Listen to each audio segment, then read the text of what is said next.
संध्या का समय था। डॉक्टर चट्टा गोल्फ खेलने के लिए तैयार हो रहे थे। मोटर द्वार के सामने खड़ी थी कि दो कहार एक डोली ले आते दिखाई दिए। डोली के पीछे एक बुढ़ा लाठी टेकता चलाता था। डोली औषधालय के सामने आकर रुक गई। बुढ़े ने धीरे धीरे आकर द्वार पर पड़ी हुई चीक से जागा। चीक यानी पर्दा। ऐसे साफ सुथरी जमीन पर पैर रखते हुए भी भय हो रहा था कि कहीं कोई गुड़क न बैठे। डॉक्टर साहब को खड़ा देखकर भी उसे कुछ कहने का साहस न हुआ। डॉक्टर साहब ने चीख के अंदर से गरज कर कहा, कौन है, क्या चाहता है? बुढ़े ने हाथ जोड़कर कहा, हुजूर, बड़ा गरीब आदमी हूँ। मेरा लड़का कई दिन से।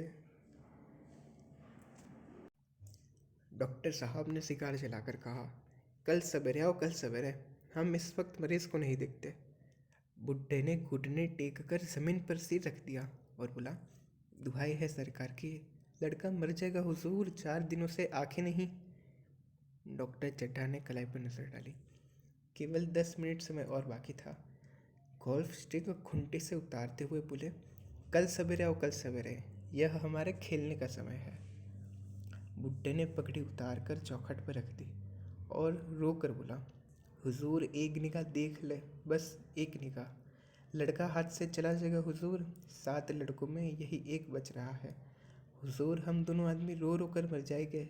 सरकार आपकी बढ़ती हुए दिन बंधु।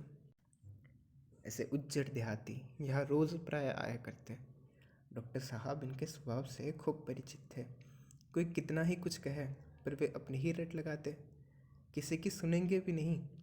धीरे से चीख उठाए और बाहर निकलकर मोटर की तरफ चले। बुढ़ा यह कहता हुआ उनके पीछे दौड़ा, सरकार, बड़ा धर्म होगा हुजूर, दया कीजिए, बड़ा दिन दुखी हूँ, संसार में और कोई नहीं है बाबूजी। मगर डॉक्टर साहब ने उनकी ओर मुंह फेर कर देखा तक नहीं। मोटर पर बैठकर बोले, कल सवेरे आना, कल सवेरे आना, कल सवेरे। मोटर चली गई। बुढ़ा कई मिनट तक मूर्ति के भांति निश्चल खड़ा रहा।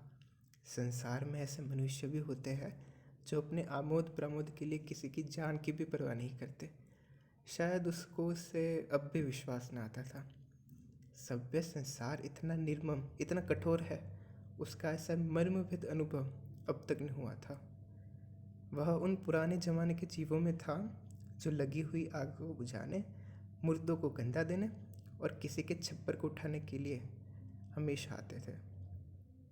जब तक बुढ़े को मोटर दिखाई दी, वह खड़ा टकटकी लगाए उस ओर ताकता रहा। शायद उसे अब भी डॉक्टर साहब के लौट आने की आशा थी। फिर उसने कहार से डोली उठाने को कहा। डोली जिधर से आई थी उधर ही चली गई। चारों ओर से निराश होकर वह डॉक्टर चट्टा के पास आया था। उनकी बड़ी तारीफ सुनी थी। यहाँ से निराश होकर फिर वो कहीं दूसरे डॉक्टर के पास न गया, किस्मत ठूक ली। उस रात उसका हंसता खेलता 7 साल का बालक अपनी बाल लीला समाप्त करके इस संसार से सिधार गया। बूढ़े माँ बाप के जीवन का यही एक आधार था, उसी का मुंह देखकर जीते थे। इस दीपक के बुझते ही जीवन की अंधेरी रात बाय बाय करने लगी। बुढ़ापे की विशाल ममता टूटे हुए हृदय से निकलकर अंतकार अंतस्वर से रोने लगी।